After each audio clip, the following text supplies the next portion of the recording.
ایک معاشرے کو اچھا بنانے کے لیے اور ایک سماج کو خوبصورت بنانے کے لیے یوں تو بہت سے لوگوں نے بہت سے اصول بتائے، بہت سے قوانین بنائے، بہت سی باتیں بتائی، لیکن ہمارے پیغمبر حضرت محمد مصطفیٰ صلی اللہ تعالیٰ علیہ وسلم نے معاشرے کی اصلاح کے لیے، سماج کی خوبصورتی کے لیے جو اصول بتائے ہیں وہ کتنے خوبصورت ہیں، ہم آپ کو مختصر سے حدیث میں بتاتے ہیں۔ حضرت ابو ہریرہ رضی اللہ تعالیٰ عنہ فرماتے ہیں، حضور صلی اللہ تعالیٰ علیہ وسلم نے فرمایا، جو اللہ اور یوم آخرت پر ایمان رکھتا ہے اسے چاہیے کہ اچھی بات کہے یا پھر خاموش رہے، اور جو اللہ اور قیامت کے دن پر یقین رکھتا ہے اسے چاہیے کہ اپنے پڑوسی کی عزت کرے، اور جو اللہ اور یوم آخرت پر ایمان رکھتا ہے اسے چاہیے کہ اپنے مہمان کی عزت افزائی کرے، اس کی عزت کرے، اس کا اکرام کرے۔ یوں تو یہ حدیث بڑی مختصر ہے اور پڑھنے میں چھوٹی ہے، لیکن اس میں جو 3 اصول بتائے گئے ہیں معاشرے کی خوبصورتی کے، وہ بڑے ہی مؤثر اور بڑے ہی کارآمد ہیں۔ پہلا یہ ہے کہ اگر بات کرو تو صحیح بات کرو یا خاموش رہو۔ اگر آپ نظر ڈالیں آج پوری دنیا پر، اپنے معاشرے پر، اپنے گھر میں، اپنے دوست و احباب میں دیکھیں کہ زیادہ تر جو فساد پھیلا ہوا ہے، جو لڑائی کی جڑ ہے، وہ زبان کی وجہ سے ہے اور غلط بات کرنے کی وجہ سے۔ اگر اس پر عمل کیا جائے کہ انسان یا تو خاموش رہے یا اچھی بات کرے تو گھر کا فساد ختم ہو جائے گا، کیونکہ اکثر گھر کی لڑائی زبان کی وجہ سے ہے۔ معاشرے سے فساد ختم ہو جائے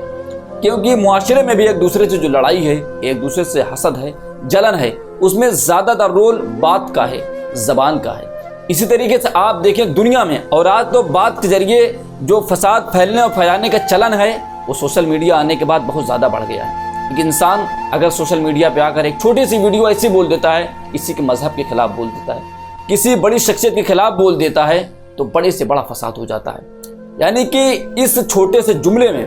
حدیث کے ٹکڑے میں ایسا قانون اور ایسا نظام دیا گیا ہے کہ بندہ اگر بات کرے تو اچھی بات کرے یا خاموش رہے۔ اگر اس پر عمل ہو جائے تو دنیا سے آدھا فساد ختم ہو جائے۔ اور اس مختصر سی حدیث کا دوسرا ٹکڑا، دوسرا جزء، دوسرا اصول یہ ہے کہ انسان اپنے پڑوسی کی عزت افزائی کرے۔ یہ ایک ایسا قانون اور یہ ایک ایسا معنی خیز اور اصلاح پذیر اور لوگوں کے درمیان اصلاح کا نور پھیلا دینے والا ایک ایسا جملہ ہے کہ پڑوسی اپنے پڑوسی کی عزت کرے۔ آپ اگر غور کریں، اگر ایک انسان اپنے پڑوسی کی عزت کرے، دوسرا اپنے پڑوسی کی عزت کرے، اور یہ قانون اور یہ سسٹم پورے معاشرے میں پھیل جائے تو ہر بندہ ایک دوسرے کا پڑوسی ہو جائے گا، ایک گھر والے دوسرے گھر والے کے پڑوسی ہو جائیں گے۔ جب اس اصول پر عمل کر کے پڑوسی کی عزت افزائی کریں گے، ان کا اکرام کریں گے، ان کو تکلیف نہیں پہنچائیں گے، تو معاشرہ خود بخود خوبصورت ہو جائے گا۔ لیکن اگر اس کے اصول کے خلاف ہو تو پھر معاشرے کی آدھا فساد، معاشرے کی آدھی برائی اور معاشرے میں جو جڑ پکڑ رہے برائیاں، وہ صرف اس لیے ہے کہ لوگ اپنے پڑوسی کی عزت افزائی نہیں کر رہے ہیں بلکہ ان کا پیر کھینچ رہے ہیں۔ اور اس مختصر سی حدیث کا تیسرا پوائنٹ یہ ہے کہ اپنے مہمان کی عزت افزائی کرو، اس کا اکرام کرو۔ یعنی اگر آپ ایک بندے جو آپ کے پاس آتا ہے، آپ کے گھر آتا ہے، آپ اپنی استطاعت کے مطابق، اپنی حیثیت کے مطابق اس کا اکرام کرتے ہیں، اس کی عزت افزائی کرتے ہیں، تو یہ عزت افزائی کرنا ایک ایسا حسن سلوک ہے جو مہمان ہوتا ہے اس کے دل میں ہمیشہ ہمیشہ کے لیے آپ کے دل میں عزت ڈال دیتا ہے، آپ کے دل میں اس کا احترام ڈال دیتا ہے۔ اگر انسان کسی دشمن کی بھی عزت افزائی کرے، اس کے گھر وہ آ جائے مہمان بن کر، تو یہ دیکھا گیا ہے، یہ تجربہ ہے کہ اگر اس کے دل میں کدورت ہے، اس کے دل میں نفرت ہے، اس کے دل میں بغض ہے، تو اس مہمان نوازی کی برکت سے اس کے دل سے برائی ختم ہو جاتی ہے، اور اس کے دل میں اپنے اس شخص کے لیے جس نے اس کی مہمان نوازی کی ہے، اس کے لیے محبت پیدا ہو جاتی ہے، اور اس کے لیے پیار اس کے دل میں جاگ جاتا ہے۔ یہ تو مختصر سی حدیث کا مختصر سا مفہوم تھا، لیکن اگر آپ حقیقت پر دیکھیں، اگر آپ حقیقت سے نظر ڈالیں، اپنے ملک میں دیکھ لیں، تو بڑے بڑے فساد کی جڑ زبان ہے۔ ایک دوسرے اور ایک قوم کو دوسرے قوم سے لڑانا،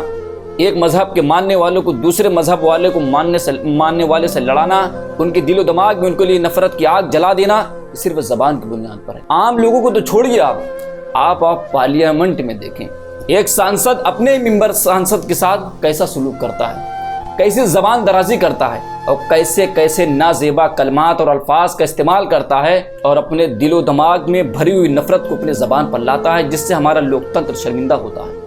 ہمارا ملک شرمندہ ہوتا ہے دوسرے ملک کے سامنے کہ آپ کے پارلیمنٹ میں کیسے لوگ ہیں جن کی زبان کی یہ حالت ہے اور جن کے الفاظ کی یہ حالت ہے، یہ اس مقام تک پہنچ کیسے گئے۔ اس لیے میں کہنا چاہتا ہوں کہ اگر آج بھی انسان امن چاہتا ہے، چاہے وہ معاشرے کا ہو، چاہے وہ سماج کا ہو، چاہے وہ دوستوں کے درمیان کا ہو، چاہے وہ گھروں کا ہو، چاہے وہ ایک گاؤں کا ہو، ایک شہر کا ہو، ایک ملک کا ہو یا پوری دنیا کا ہو۔ اگر اسے امن چاہیے، شانتی چاہیے، محبت کے درخت اگانا چاہتا ہے، نفرت کی جڑیں کاٹنا چاہتا ہے، تو ہمارے پیغمبر حضرت محمد مصطفیٰ صلی اللہ تعالی وسلم کے پیغام پر عمل کرنا ہوگا۔ بغیر آقا صلی اللہ تعالی وسلم کے پیغام پر عمل کیے ہوئے معاشرے میں کبھی امن، ملک میں کبھی امن اور دنیا میں کبھی امن و شانتی نہیں آ سکتی۔ مختصر بس میں اتنا کہنا چاہوں گا، اس سے پہلے کی شرافت کا جنازہ اٹھے، سیرت ذات محمد پہ عمل ہو جائے۔ اهدنا الصراط المستقيم